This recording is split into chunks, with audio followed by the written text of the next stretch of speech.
खुलुमबाय लोगोफोर, गोजोन फुंबिलि बयनिसिमबो। नोंथांमोनखौ डियार ब्रह्म चेनेलाव फिन खेबसेबाव आरो बयखौबो बरायनाय बावहरबाय।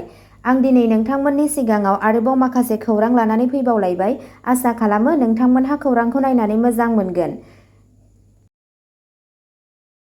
दिनैनि गिबि खौराङावनो दङ बिटिआरनि गुदि आरो गेजेर फरायसालिनि फोरोंगिरि थिसननायाव गोबां बेले-बेजे सोमजिदों। क'क्राझार सहरनि खाथियाव थानाय बड'फा हारिमुआरि मिरुआव मोनसे हाबाफारिनि गेजेरजों बिटिसि सरकारा 22 आगस्टआव बिटिआरनि गुदि आरो गेजेर गुदि फरायसालिनि गासै 900 सा फोरोंगिरिफोरनो थिसनथाइ बिलाइ गथायनानै होदोंमोन।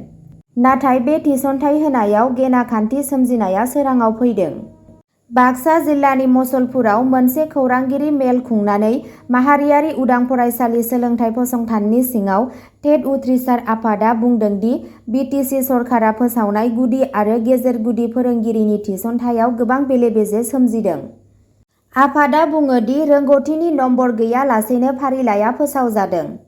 गुबुन फारसेथिं फारिलाइयाव आल्पना दास आरो मायाबती सिन्हा मुंनि सानै बिजाथिफोरनि मुङा फारिलाइयाव खेबनै मख'जादों। रां लानानै थिसनथाइनि फारिलाइयाव मुं सोसनदों होननानै अजद दैखांदों टेट उथ्रिसार आफादनि सोद्रोमाफोरा।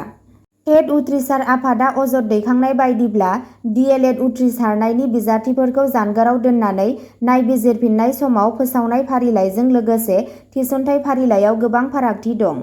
बे जेंनाखौ थाबैनो सुस्राङाब्ला थाबैनो थिसनथाइनिफ्राय जानगाराव थानांनाय फोरोंगिरिफोरा गोख्रों सोमावसारगोन होननानै खौरांगिरि मेलनि गेजेरजों रोखायै फोरमायथिनानै होयो डिएलएड उथ्रिसार आफादा।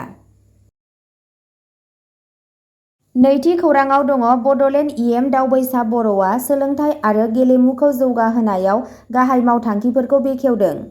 बड'लेण्डआव सोलोंथाइ आरो गेलेमु बिथायारि सानज'थाइखौ जौगाहोनो थाखाय मोनसे मख'जाथाव आगानजों मानगोनां मावफुं सोद्रोमा श्री दावबायसा बर'आ मैया मोननै गाहाय बिथांखिफोरखौ बेखेवना होयो। गिबियाव बिथाङा सोलोंथाइ, रोंगौथि दानाय आरो खौरां सोलाय-सोल'नि गेजेरजों सोलोंथाइ, गोदान दिहुनथाइ आरो सुबुं समाजखौ जौगाहोनायनि थांखिजों कासियासुबा भिसिडिसिआव बिनेश्वर ब्रह्म गोसोखां बड'लेण्ड गियान मिरुखौ जागायदोंमोन। बेजों लोगोसे इएम बर'आ कासियासुबा भिसिडिसिनि सिङाव थानाय बुदुरागाव गामिनि गेलेग्रा फोथाराव आयरन गल पस्टजों हा जौगाथायखौबो बेखेवना होयो। बे हाबाफारिया गेलेमु आरो देहायारि हाबाफारिफोरनि थाखाय साबसिन खाबु होनो नाजादों। सुबुं समाजनि गेजेराव मोनसे गोग्गो आरो सांग्रां जिउ खुंनायखौ बांहोनो नाजादों। बेफोर मावथांखिफोरा गावनि नोगोरारिफोरनि थाखाय जिउनि गुन आरो खाबुफोरखौ बांहोनो थाखाय बड'लेण्ड टेरिटरियेल ओनसोलनि नाजानायनि बाहागो होनना खौराङाव मिथिनो मोननाय जादों। थामथि खौराङाव दङ भारतआ जारिमिनारि गिबि हायुंआरि अख्रांमा सान नेशनेल स्पेस डे फालिदों। भारतआ 23 आगस्टखालि गावनि गिबि हायुंआरि अख्रांमा सानखौ फालिदोंमोन, जाय थांनाय बोसोरनि एखे सानावनो चन्द्रयान-3 नि जाफुंसार अखाफोर ओंखारनायखौ गोसोखांदोंमोन। गाहाय मन्त्रि नरेन्द्र मदिआ 23 आगस्टखौ हायुंआरि अख्रांमा सान महरै फोसावदोंमोन, जाय अखाफोराव गाखोनाय ब्रैथि हादर आरो अखाफोरनि खोला मिरुसिम सौहैनाय गिबिसिन हादर महरै भारतनि मोनफुंनायखौ मान होदोंमोन। गाहाय मन्त्रि मदि आरो मिरुआरि मन्त्रि हरदीप सिंह पुरी, नितिन गडकरी आरो डक्टर मनसुख मान्डवियाया भारतनि अख्रांमा बिगियानगिरिफोर आरो इसर'नि दावगानायखौ बाख्नायदोंमोन। बिथांमोनहा गुरै जागायजेन्नायनिफ्राय मुंख'जाथाव अख्रांमा माइल खुन्थिया मोनफुंनायसिम भारतनि दावबायनायखौ नोजोर होदोंमोन आरो गगनयान आरो आदित्य एल-1 बायदि इयुननि मिशनफोरनि थाखाय गोसो गुदुं फोरमायदोंमोन। हायुंआरि अख्रांमा साना भारतनि मुंख'जाथाव अख्रांमा दावबायनायखौ फालियो, इयुननि नायबिजिरनायनि थाखाय जौसां गायसनो आरो अख्रांमा बिगियान आरो बिरोंदामिनआव हादोरनि मोनफुंनायफोरखौ मान होयो। ब्रैथि खौराङाव दङ गुवाहाटी पुलिस हाग्रानि जिब-जुनार फालांगिजों लोब्बा थानाय सासे मैहुर खालामग्राखौ हमदों। मोनसे गेदेर अपारेसनाव सातगाव पुलिसआ शुक्रबारखालि गुवाहाटीनि आमसिं वाइल्डलाइफ सेंक्सुयेरिनिफ्राय हाग्रानि जिब-जुनार फालांगिजों लोब्बा थानाय सासे मैहुर खालामग्राखौ खायो। हमजानाय सुबुंनि सिनायथिखौ मेघालयनि बाय'निर हाटनि थागिरि 31 बोसोर बैसोनि एन्थनी एस. तांमिनलियाना होनना मिथिनाय जादों। सिखाव सुलुंनि सायाव बिथा खालामनानै नोगोर पुलिसआ मैहुर खालामग्राखौ हमनानै आरो मोन 10 गोथां गुलि, 2 खुन्थिया, गंसे कुल्हारि आरो गुबुन सन्देह गोनां बेसादफोर बोखांनो हानानै मोनसे गोख्रै अपारेसन जागायदोंमोन। पुलिसआ सन्देह खालामदों दि मैहुर खालामग्राया हाग्रानि मैदेर, जिब-जुनार आरो दावफोरखौ मैहुर खालामनायनि थांखिजों सेंचुरियाव हाबदोंमोन। बे हमनाया चाटगांव पुलिसनि मोनसे सांग्रांथिनि उनाव जादों, जाय सेंचुरियाव मैहुर खालामग्रानि थानायनि खौरां मोनदोंमोन।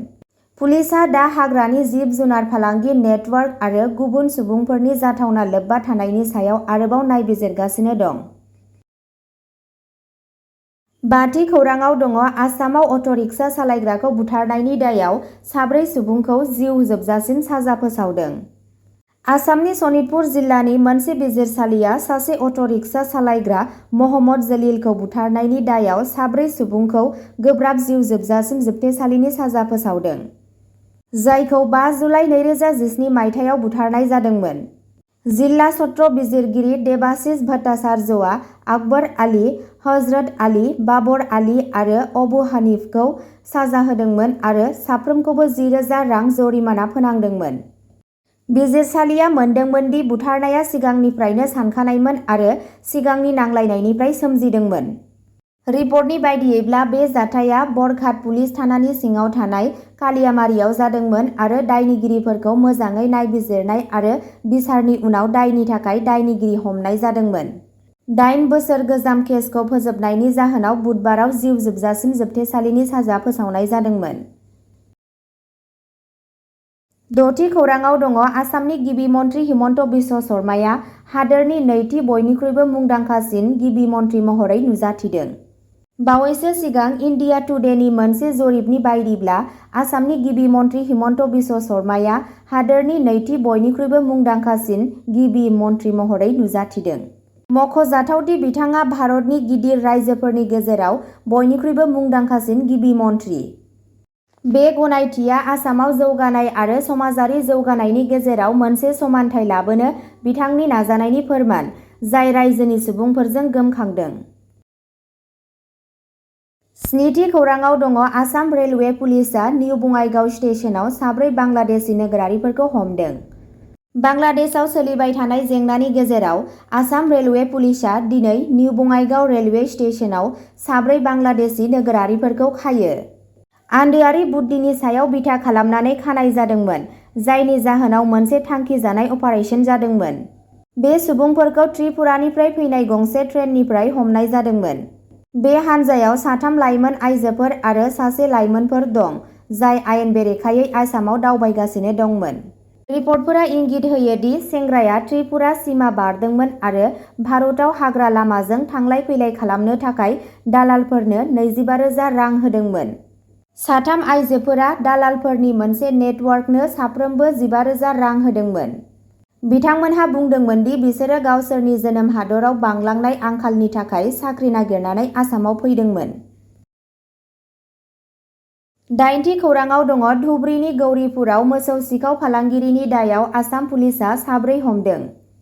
आसाम पुलिसआ सिगांनि केसफोरनि सायाव बिथा खालामनानै 23 आगस्तखालि धुबरीनि गौरीपुराव 4 मोसौ सिखाव फालांगिरिफोरखौ खादोंमोन। दायनिगिरिफोरा सोनाब बेंगलनिफ्राय आयेन बेरेखायै मोसौ खर'फोरखौ धुबरी आरो आसामाव दैथायहरनायनि गुवार रेबगान्थि दंमोन। खौरांनि सायाव बिथा खालामनानै पुलिसआ हमजानायनिफ्राय बारग'नाय 4 दायनिगिरिफोरखौ हमनो थाखाय मोनसे गसर थिसनो।